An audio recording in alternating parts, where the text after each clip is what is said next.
Welcome dear rockets. आज हम देखने वाले हैं ग्रोथ होंडा सीता कलम। मूवी की शुरुआत में हम देव को देखते हैं जो कहीं जा रहा होता है। तभी रास्ते में वो एक जगह चाय पीने के लिए रुकता है और वहाँ पर वो एक लड़की को पानी पूरी खाते हुए देखता है। वो लड़की तो बड़ी चाव से पानी पूरी खा रही होती है और पता नहीं क्यों देव उसको देखकर मुस्कुरा रहा होता है। अब ये देख देव उस पानी पूरी वाले से बात करने जाता है पर दिव्या वहाँ उस पर ध्यान ही नहीं देती और पानी पूरी वाले से पब्लिक वॉशरूम पूछकर वहाँ जाती है। मगर इस दौरान देव भी उसके पीछे पीछे आता है और दिव्या से पहले वो उस वॉशरूम में चला जाता है जहाँ वो देखता है कि कुछ लफंगे पीछे की खिड़की से वीडियो बनाने की कोशिश कर रहे हैं। इसलिए वो बाहर निकलकर उन लोगों को काफी मारता है जो सब कुछ दिव्या देखती है और दिव्या को देव काफी अच्छा भी लगता है, खास करके उसकी स्माइल। वो देव को थैंक यू कहकर उससे कुछ बातें करना शुरू कर देती है। जिस दौरान जैसे दिव्या को पता चलता है कि देव मंगलोर जा रहा है तो वो उससे विनती करती है कि मुझे भी छोड़ दो क्योंकि मैं भी वहीं जा रही हूँ। अब पता नहीं क्यों देव दिव्या को मना नहीं कर पाता और उसे अपने साथ ले जाने के लिए तैयार हो जाता है। बस शर्त यह होती है कि रास्ते में ये लोग जो कुछ भी रुक कर खाएंगे पियेंगे उसका बिल दिव्या देगी, जिसके लिए दिव्या तुरंत राजी हो जाती है। अब क्योंकि ये सफर 7 से 8 घंटे का होता है तो दिव्या देव को अपना नाम बताती है और दोनों एक दूसरे को अपना इंट्रोडक्शन देते हैं। दिव्या एक मैकेनिकल इंजीनियरिंग की स्टूडेंट है और ये उसका लास्ट ईयर है, तो वहीं देव एक सॉफ्टवेयर इंजीनियर है जो एक IT कंपनी में जॉब करता है। असल में दिव्या देव को अब थोड़ा पसंद करने लगी है और वो चाहती है कि इस बात की शुरुआत देव करे। पर जब देव कुछ नहीं कहता तो वो खुद उससे पूछती है, क्या तुम्हारी कोई गर्लफ्रेंड है? मुझे तो लगता है नहीं होगी क्योंकि तुम मुझे काफी डिसेंट लगते हो। देव उससे कहता है कि डिसेंट लोगों की गर्लफ्रेंड नहीं हो सकती क्या? जानती हो मैं जब हाई स्कूल में था पहली बार उस वक्त ही मुझे एक लड़की से प्यार हो गया था। देव के मुंह से ये सुनते ही दिव्या कहती है, प्लीज मुझे अपनी कहानी सुनाओ ना, सफर और भी मजेदार होगा। फिलहाल देव भी इसी मूड में होता है, वो अपनी कहानी सुनाना शुरू कर देता है और इसी के साथ कहानी जाती है फ्लैशबैक में जहाँ हम स्कूल वाले देव को देखते हैं। दरअसल उस वक्त देव का एक दोस्त हुआ करता था जिसका नाम प्रशांत था। देव और प्रशांत हमेशा ही एक दूसरे के साथ रहते थे और दोनों एक दूसरे की काफी मदद भी करते थे और मस्तियां भी करते थे, लेकिन पढ़ने में दोनों कुछ खास अच्छे नहीं थे। बाकी स्कूल्स के ज्यादातर बच्चों की तरह प्रशांत भी ट्यूशन जाया करता था। वहाँ गीता नाम की एक लड़की आया करती थी जिसे देव का दोस्त प्रशांत काफी पसंद करता था, लेकिन उसने एक बार भी गीता के सामने ये बात नहीं रखी क्योंकि गीता फर्राटेदार इंग्लिश बोलती थी और प्रशांत के साथ देव को भी कभी इंग्लिश समझ में नहीं आती। फिर भी अपने दोस्त के लिए देव थोड़ा इंग्लिश में बात करने की कोशिश करता है और गीता से बात करने के लिए जाता है, जिस दौरान गीता उसे साफ मना कर देती है और कहती है कि मेरा पहले से बॉयफ्रेंड है। वैसे ये बात उसने इंग्लिश में बोली होती है तो देव उसके कहने का मतलब समझने क्लास की टॉपर के पास जाता है जिसका नाम कुमाली होता है। फिर वो उसे गीता की कही बात का मतलब बता देती है। अब इसी बीच देव जब कुमाली को बिना चश्मे के देखता है तो उसे कुमाली से प्यार हो जाता है। अब क्योंकि देव ने प्रशांत की मदद की होती है तो प्रशांत भी गीता के साथ मिलकर देव और कुमाली की मीटिंग फिक्स करवाता है, जिस दौरान कुमाली देव से कहती है कि जब मैं छोटी थी तो मेरे पापा गुजर गए थे और तब से माँ ने ही मुझको बड़ा किया है, जिन्हें मैं कभी दुखी नहीं देखना चाहती हूँ और उन्हें लव मैरिज से सख्त नफरत है, इसलिए मैं किसी से प्यार नहीं कर सकती। मतलब कि उसने देव के प्यार को ठुकरा दिया था और उसके इस बचपन वाले प्यार की कहानी को सुनकर दिव्या अब काफी हंसती है। वो कहती है, तो ये था तुम्हारा पहला प्यार? इसके बाद जाहिर है तुमने कॉलेज में भी फिर कुछ ऐसा नहीं किया होगा। देव हंसते हुए कहता है कि जानती हो कॉलेज के दिन बहुत ही सुहाने थे और उस दौरान मैं अपने प्यार को दूसरा मौका न दूं, ऐसा भला कैसे हो सकता है। आगे देव दिव्या से अपने कॉलेज डेज के बारे में बताना शुरू करता है। वैसे रॉकेट साहब ज्यादातर किस वक्त को मिस करते हो, स्कूल डेज या फिर कॉलेज डेज को? बाकी रही मेरी बात तो मुझे तो भाई स्कूल के दिन बहुत ज्यादा याद आते हैं अभी भी, और मेरे तो बगल में स्कूल है तो मैं कभी भी वहाँ पर जाया करता हूँ और यादें अपनी ताजा कर लिया करता हूँ। बाकी आप बिंदास खुल के बताओ आपका प्यार कौन था और प्यार सेटिंग हो पाए या नहीं, कमेंट करके बताइएगा। फिलहाल कहानी में वापस आए तो कॉलेज में भी प्रशांत देव के साथ होता है और स्कूल की तरह यहाँ भी दोनों पढ़ाई में कुछ खास अच्छा नहीं होते। मतलब देव की तरह प्रशांत बिहार के एग्जाम में फेल नहीं होता, वो अब भी गीता से प्यार करता है और इस वक्त गीता उसकी गर्लफ्रेंड है। असल में जब गीता और प्रशांत ने देव को कुमाली से मिलवाने की प्लानिंग की थी तब से दोनों के बीच कुछ शुरू हो गया था और उस समय गीता ने झूठ बोला था कि मेरा बॉयफ्रेंड है। प्रशांत तो अपनी जिंदगी में खुश होता है लेकिन देव को अभी भी प्यार की तलाश है। वो एक दिन एक लड़की को देखता है जो कि पहली नजर में देव को पसंद आ जाती है। इस लड़की का नाम अमृता होता है और वो काफी अमीर भी है। फिर प्रशांत उसे इस अमीर और गरीब के बीच के फर्क के बारे में समझाने की कोशिश करता है, मगर देव कहता है कि प्यार में कोई अमीर गरीब नहीं होता यार। वो पूरी लगन से अमृता को पाने की कोशिश करने लगता है लेकिन अमृता हर बार उसे इग्नोर कर देती है खैर फिर एक दिन देव को पता चलता है कि आज अमृता का बर्थडे है, इसलिए वो रात के समय उसके घर के बाहर बैठकर उसका बर्थडे सरप्राइज देने की कोशिश करता है। पर अमृता यहाँ पर भी उस पर ध्यान नहीं देती। ये सब कुछ देव ने बड़ी मुश्किल से किया था, तो वो भी फैसला कर लेता है कि अब मैं अमृता को देखूंगा भी नहीं। अगले दिन जब देव प्रशांत के साथ कॉलेज कैंटीन में बैठा होता है, तो वहाँ उस वक्त अमृता के साथ गीता भी मौजूद होती है। यहाँ अमृता गीता से देव को दिखाते हुए कहती है कि उस लड़के ने मुझे परेशान करके रखा हुआ है, मैं जहाँ भी जाती हूँ वो वहाँ पहुँच जाता है। ये सुनकर गीता उससे कहती है, ऐसा नहीं है, तुम्हें कोई गलत फहमी हुई है, वो बहुत ही डिसेंट लड़का है, मैं उसे बचपन से जानती हूँ। ये सुनकर अमृता गीता को अपनी बात का विश्वास दिलाने के लिए जानबूझकर देव के सामने से होकर गुजरती है, लेकिन वो उसे देखता भी नहीं। ये देखकर अमृता को यकीन नहीं होता और वो गीता से देव का नंबर लेती है ताकि वो उसे मैसेज करके एक्सपोज कर पाए, और इसी बहाने वो उसे एक प्यार का मैसेज भी करती है, जो देखकर देव को लगता है कि कोई लड़की अननोन नंबर से मैसेज कर रही होगी, इसलिए वो भी एक प्यारा सा मैसेज भेजता है। लेकिन वो डिलीवर नहीं होता क्योंकि प्रशांत ने देव के मोबाइल से गीता को पहले ही प्यार भरे मैसेज भेजकर 100 SMS का कोटा पूरा कर दिया होता है। वैसे ऑकवर्ड से उन दिनों की बात है जब SMS लिमिटेड होते थे, यानी कि व्हाट्सएप फेसबुक नहीं था, जो था बस SMS था, जो कि हर रोज 100 मिलते थे, और जब 100 पूरे हो जाते तो समझो अगले दिन का वेट करना पड़ता। फिलहाल देव भी अभी बड़ी ही बेसब्री से 12 बजने का इंतजार करने लगता है ताकि वो मैसेज का कोटा दोबारा आ जाए। लेकिन उससे पहले देव को गीता को कॉल आता है, जो उसे बताती है कि तुम्हें आज जो मैसेज आया था वो एक लड़की ने भेजा है और मैंने ही उसे तुम्हारा नंबर दिया है। ये सुनकर तो देव फूला नहीं समा था, क्योंकि इससे पक्का हो जाता है कि वो लड़की 12 बजते ही दोबारा मैसेज करेगी। लेकिन देव अमृता को मैसेज करता है, जिन दोनों में काफी बातें होती है, और आखिर में अमृता को देव की बातें काफी डिसेंट लगती है, इसलिए वो देव से कहती है कि मैं तुमसे मिलने आऊंगी कल। इस बात से देव काफी खुश होता है, जैसे मानो बिना मांगे उसको सब कुछ मिल गया हो। इसलिए वो अगले दिन वहाँ पहुँचता है, जिसे जब पता चलता है कि वो रात भर अमृता से बातें कर रहा था तो उसकी खुशी दुगनी हो जाती है। अमृता साथ ही देव को प्रपोज भी कर देती है, जिसके जवाब में देव को हाँ कहना ही होता है, और यहाँ दोनों की प्यार की होती है शुरुआत। और इस तरह से कॉलेज के दिन भी खत्म हो जाते हैं। अब देव एक इंटरव्यू देने जाता है, जहाँ वो हर सवाल का जवाब गलत दे रहा होता है, लेकिन उन लोगों को लगता है कि देव टाइम के साथ सब कुछ सीख जाएगा, और उस वक्त IT जॉब्स यहाँ पर नहीं थी, इसलिए वो देव को 22,000 रुपए महीने में जॉब दे देते हैं, जो बात वो कॉल करके तुरंत अमृता को बताता है। फिर इस दौरान अमृता की माँ उससे देव और उसकी नौकरी के बारे में पूछती है, तो उन्हें जब देव की सैलरी के बारे में पता चलता है तो वो अमृता से कहती है कि बेटा जब तुम शॉपिंग करने जाती हो तो 1 लाख से कम का तो तुम मानती नहीं, सारी उम्र तुम रानी की तरह रही हो, भला इतने कम पैसों में उस लड़के के साथ कैसे रहोगी? मैं तुम्हें कुछ भी नहीं कहूंगी, तुम अपनी मर्जी से फैसला कर सकती हो, मगर थोड़ा प्रैक्टिकल होकर सोचना और एक बार अपनी जिंदगी को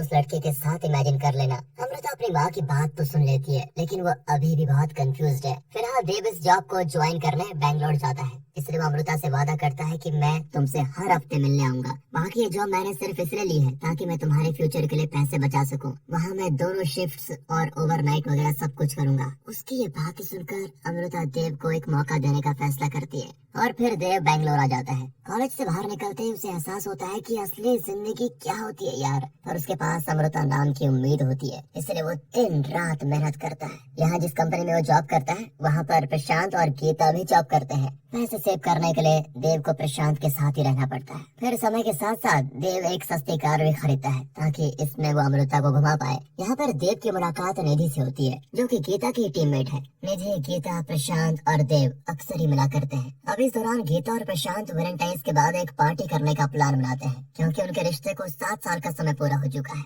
इस पार्टी में देव तो आए गए, साथ ही वो निधि को भी बुलाते हैं, मगर ये पार्टी तो वैलेंटाइंस डे के बाद ही होगी, क्योंकि वैलेंटाइंस डे पर देव अमृता से मिलने हैदराबाद जाएगा। वो अमृता से मिलने वैलेंटाइंस डे पर जाता है, जहाँ दोनों केक काटते हैं, और अमृता देव के साथ उसकी गाड़ी में जाने के बजाय अपनी महंगी गाड़ी से देव को चलने के लिए बोलती है, जो बात देव को थोड़ा बुरी लगती है, लेकिन वो अमृता से कुछ भी नहीं कहता। फिर रास्ते में अमृता देव को एक 5 स्टार रेस्टोरेंट में चलने के लिए बोलती है। देव कहता है कि वहाँ खाना महंगा होगा, हम थोड़े सस्ते रेस्टोरेंट में चलते हैं। ये बात सुनते ही अमृता देव से कहती है कि भला खाने के दाम के बारे में कौन सोचता है? देव कहता है कि हम जैसे लोग सोचते हैं यार, और रही बात पैसे की, तो मैं तुम्हारे लिए कर तो रहा हूँ, बचा तो रहा हूँ। इस पर अमृता बौखला कर कहती है कि कब से पैसे इकट्ठा कर रहे हो, हर वक्त बस एक ही चीज बोलते रहते हो। मेरे पेरेंट्स सही कहते हैं, मेरा तुम्हारा कोई मैच ही नहीं है, और काश मैं तुमसे मिली नहीं होती। मुझे अपने फैसले पर दुख हो रहा है कि मैंने तुमसे प्यार क्यों किया। अमृता की इतनी कड़वी बातों को सुनकर देव गाड़ी से उतर कर चला जाता है, लेकिन हर कपल की तरह इनका ये झगड़ा शाम तक खत्म हो जाता है और दोनों एक दूसरे को सॉरी भी बोलते हैं। जिस दौरान अमृता देव से कहती है कि 2 दिन बाद हमारे किसी रिलेटिव की शादी है, तो उस फंक्शन को अटेंड करने के लिए मैं बैंगलोर आऊंगी, तो मैं तुमसे भी मिलूंगी। देव कहता है ये तो अच्छी बात है, क्योंकि 2 दिन बाद प्रशांत और गीता एक पार्टी करने वाले हैं, उसमें तुम भी शामिल हो जाना। जिसके लिए अमृता अधूरे मन से हाँ कर ही देती है। हालांकि जब वो दिन आता है और देव प्रशांत, गीता और निधि के साथ अमृता को पिकअप करने उस फंक्शन में जाता है, तो अमृता वहाँ देव को देखकर काफी ज्यादा गुस्सा करती है। वो कहती है कि अगर तुम्हें यहाँ मेरे पेरेंट्स ने देख लिया तो मैं उनसे क्या कहूँगी। मैंने तुमसे बोला था ना कि मैं तुमसे मिलने आऊंगी, लेकिन तुम्हें कुछ समझ में आता ही नहीं। ये सारी बातें सुनकर बेचारा देव वहाँ से चुपचाप वापस लौट आता है। इसके कुछ देर के बाद अमृता देव को कॉल करके कहती है, मेरी और तुम्हारी बराबरी हो ही नहीं सकती, हम दोनों काफी अलग हैं, इसलिए इस रिश्ते को यही खत्म करना होगा। बाकी आज के बाद मुझे कॉल मत करना। यहाँ अमृता ने देव से ब्रेकअप कर लिया होता है और 3 महीने के बाद भी देव लगातार उसे फोन मिलाता रहता है, पर उसने कॉल नहीं उठाया। अब क्योंकि अमृता का बर्थडे आने वाला होता है, तो देव उससे मिलना चाहता है। उसको यकीन है कि हम दोनों के बीच फिर से सब कुछ सही हो जाएगा, बस हम एक बार मिल लें। ये बात तो प्रशांत से कहता है, जिस पर प्रशांत उसे समझाने की कोशिश करता है, पर देव एक आखिरी कोशिश करना चाहता है। फिर प्रशांत कहता है कि देख, अगर अमृता नहीं मानी तो तू वही करेगा जो मैं कहूँगा, वादा कर। देव उससे ये वादा कर लेता है और फिर वो अमृता के बर्थडे के एक दिन पहले उसे एक फुटबॉल ग्राउंड में मिलने के लिए बुलाता है, लेकिन वो नहीं आती और सारी रात देव उसका इंतजार करते हुए वहीं पर सो जाता है। इस दौरान प्रशांत भी वहाँ गाड़ी में मौजूद होता है, जो कि जब देव की यह हालत देखता है तो वो गीता से फोन करके कहता है कि तुम अमृता को कॉल करके पता करो कि वो कहाँ पर है। अमृता किसी मंदिर में होती है। जो बात पता चलता है, देव उससे मिलने के लिए पहुँचता है और उसको देखकर तो अमृता का मूड खराब हो जाता है। अमृता कहती है कि मैंने तुम्हारे मैसेज का रिप्लाई किया था और क्या मैंने कहा कि मैं आऊंगी। देव उस पर कहता है कि मैं बैंगलोर से हैदराबाद सिर्फ तुमसे मिलने के लिए आया हूँ। अमृता कहती है कि रोज कई सारे लोग बैंगलोर से हैदराबाद आते हैं, तो क्या मैं सबसे मिलती रहूं? मैंने तुमसे पहले कहा था और फिर कह रही हो, हमारे बीच सब कुछ खत्म हो चुका है, इसलिए उम्मीद छोड़ दो। ऐसा कहकर अमृता वहाँ से चली जाती है। अब देव की यह हालत देखकर प्रशांत उससे कहता है कि मैंने और गीता ने मिलकर तुम्हारे लिए एक लड़की पसंद की है, जिससे मिलने तुम आज शाम को जाओगे। देव नहीं जाना चाहता था, मगर उसने प्रशांत की हर बात मानने का वादा किया था, इसलिए वो जाता है। अब देव को नहीं पता होता है कि जिससे वो मिलने आया है वो निधि है। निधि को देखकर वो थोड़ा शॉक रह जाता है। इसी बीच देव को प्रशांत का फोन आता है, जो कि देव से कहता है कि प्लान के मुताबिक तुम आज ही उसे रिंग पहनाकर शादी के लिए प्रपोज कर दो, क्योंकि अब वक्त आ गया है कि तुम सेटल हो जाओ। देव कहता है ठीक है, मैं सही मौका देखकर करता हूँ, लेकिन मुझे ये ठीक नहीं लग रहा। फिलहाल यहाँ निधि देव के पूछने पर बताती है कि मेरे पेरेंट्स बचपन में ही गुजर गए थे, फिर मुझे मेरे ग्रैंड पेरेंट्स ने बैंगलोर में पाल पोस कर बड़ा किया और अब वो इस दुनिया में नहीं है। उसकी इन्हीं बातों के बीच देव निधि से हिम्मत करके पूछता है कि तुम मेरे पास्ट के बारे में जानती हो, तो अगर तुम्हें सही लगे तो क्या तुम मुझसे शादी करोगी? ये बोलकर वो डरते हुए रिंग को आगे करता है। उसे डर होता है कि निधि गुस्सा हो जाएगी, पर निधि उस अंगूठी को देव के हाथ से पहन लेती है, मतलब कि उसने प्रपोजल एक्सेप्ट कर लिया है। यहाँ देव की जिंदगी में फिर से खुशियाँ लौट आती है। वो ये बात प्रशांत और गीता से शेयर करता है, जो दोनों देव के लिए खुश होते हैं। अगली सुबह निधि देव को कॉल करती है। पहले तो वो देव को नींद से उठाने के लिए माफी मांगती है, फिर कहती है कि मैं तुम्हें पिक करने के लिए आऊंगी, ठीक है, हम दोनों साथ में ऑफिस जाएंगे। प्रशांत ये सुनकर देव को छेड़ने लगता है। इस पर देव कहता है कि यार, उसने मुझे नींद से जगाने के लिए सॉरी बोला, क्या ऐसी भी लड़कियां होती है? प्रशांत कहता है कि हाँ, लड़कियां ऐसी होती है, लेकिन मैं तेरे जैसे किस्मत वाला कहाँ। निधि देव का काफी ख्याल रखने लगती है और वो उसको पिकअप भी करती है, उसके लंच बना कर लाती है, उसके साथ लंच भी करती है और फिर वो देव को उसके घर तक छोड़ने भी जाती है। लेकिन वो चाहती है कि देव उसके साथ इस छोटी सी कार में बैठकर बातें करे। जिसकी ये मर्जी सुनकर वो गाड़ी से उतरता ही नहीं और निधि उससे काफी देर तक बात करती है। जिसके बाद उसे भूख लगती है तो वो देव के साथ पानी पूरी खाने जाती है, क्योंकि निधि को पानी पूरी बहुत पसंद है। देव रात को उसे पानी पूरी खिलाकर लाता है, पर अब भी निधि का बातों से मन नहीं भरा, इसलिए देव गाड़ी में ही रुकता है। जिस दौरान निधि उससे बताती है कि मेरे ग्रैंड पेरेंट्स का बैंगलोर के एक छोटे से आइलैंड में घर है और मैं उसके सामने एक दूसरा घर बनाना चाहती हूँ। ये सब बात करते हुए सुबह हो जाती है, जिस बीच देव बेचारा वहीं सो जाता है। निधि अब देव का बर्थडे सेलिब्रेट करती है, जिस दौरान देव की आंखों में उसका इतना प्यार देखकर आंसू आ जाते हैं। देव निधि से पूछता है कि तुम्हें मेरे पास्ट के बारे में पता था, फिर भी तुमने मेरा प्रपोजल क्यों एक्सेप्ट किया? निधि कहती है कि अमृता ने तुम्हारे साथ कई बार बुरा बर्ताव किया, मगर फिर भी तुमने अपना पेशेंस नहीं खोया और हर वो कोशिश की कि उसका और तुम्हारा रिश्ता बच जाए। जानते हो, मैं बचपन से अकेली रही हूँ और मुझे तुम्हारे जैसा एक जीवन साथी चाहिए। निधि की ये बातें सुनकर देव उसे गले लगा लेता है, लेकिन अगली ही सुबह अमृता का कॉल आता है, जो देव के जन्मदिन पर उससे मिलने के लिए बेंगलोर आई हुई है। ये सुनकर देव इस बारे में निधि, प्रशांत और गीता से बताता है, जहाँ गीता और प्रशांत तो उसे मना कर देते हैं, लेकिन निधि कहती है कि तुम्हें अमृता से मिलने जाना चाहिए। वो कहती है कि तुम जाओ, मुझे बिल्कुल भी बुरा नहीं लगेगा। अब निधि की बात मानकर देव अमृता से मिलने जाता है, जो केक लाकर उसका बर्थडे सेलिब्रेट करती है। फिर वो देव से अपने केक के लिए माफी मांगती है, जिस पर देव कहता है कि अमृता, मुझे थोड़ा टाइम दो। वो ये बात आकर फिर से गीता, प्रशांत और निधि से शेयर करता है, जिस पर निधि कहती है कि मेरा तुम्हारा रिलेशन सिर्फ 3 महीने का ही है, पर तुम और अमृता तो पिछले 4 साल से एक साथ हो, इसलिए जो तुम्हें सही लगे वो करो। रही बात मेरी, तो मेरी फिक्र मत करो। मैंने तुमसे प्यार किया और प्यार का मतलब ये होता है कि हम सामने वाले की खुशियों के लिए कुछ भी कर लें। ये बात सुनते ही देव अमृता को कॉल लगाता है और उसे निधि के बारे में बताता है, जिस पर अमृता उसे चीटर कहती है। तो गुस्से में पहली बार देव उसे काफी उल्टा सीधा बोलता है और फाइनल ब्रेकअप करके फोन काट देता है। इसके कुछ महीने के बाद देव निधि से शादी भी कर लेता है और दोनों ही अपने इस नई जिंदगी में काफी खुश होते हैं। जल्दी वो दिन भी आ जाता है जब निधि देव को खुश खबरें देती है कि वो माँ बनने वाली है। ये खबर सुनकर देव एकदम से खिल उठता है और वो निधि से कहता है, तुम अब जॉब पर नहीं जाओगी बल्कि यहाँ घर पर आराम करोगी। निधि कहती है कि मैं घर पर बोर हो जाऊंगी। तो देव उसे समझाता है कि ये मैं तुम्हारे और अपने बच्चे के लिए कर रहा हूँ और मैं कोई रिस्क नहीं लेना चाहता। इतने प्यार से समझाने के बाद आखिरकार निधि मान ही जाती है और ऑफिस में देव को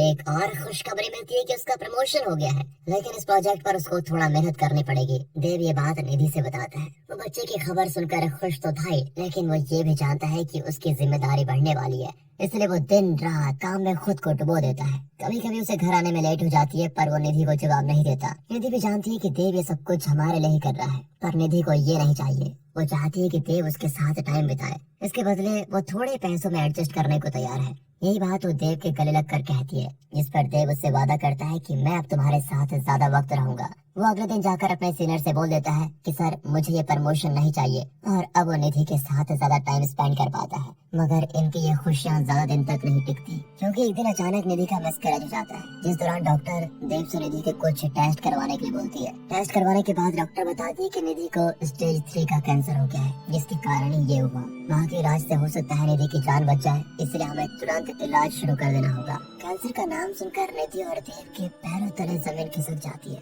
पर अब भी उन्हें उम्मीद है कि दोनों इससे मिलकर इस परिस्थिति का सामना कर पाएंगे।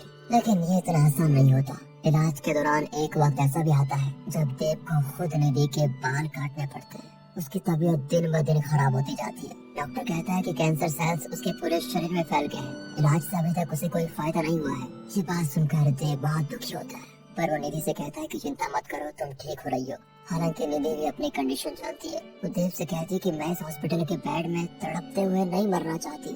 जो कुछ दिन बचे हैं मेरी जिंदगी की, वो मैं तुम्हारे साथ बिताना चाहती हूँ, इसलिए मुझे घर ले चलो। देव निधि की इस बात को टाल नहीं पाता और उसको लेकर घर आ जाता है, जहाँ अपने आखिरी समय में निधि देव से माफी मांगती है, क्योंकि वो देव को बीच रास्ते में छोड़कर जा रही है। दोनों ने साथ में बूढ़े होने का सपना देखा था, पर ये नहीं हो पाया।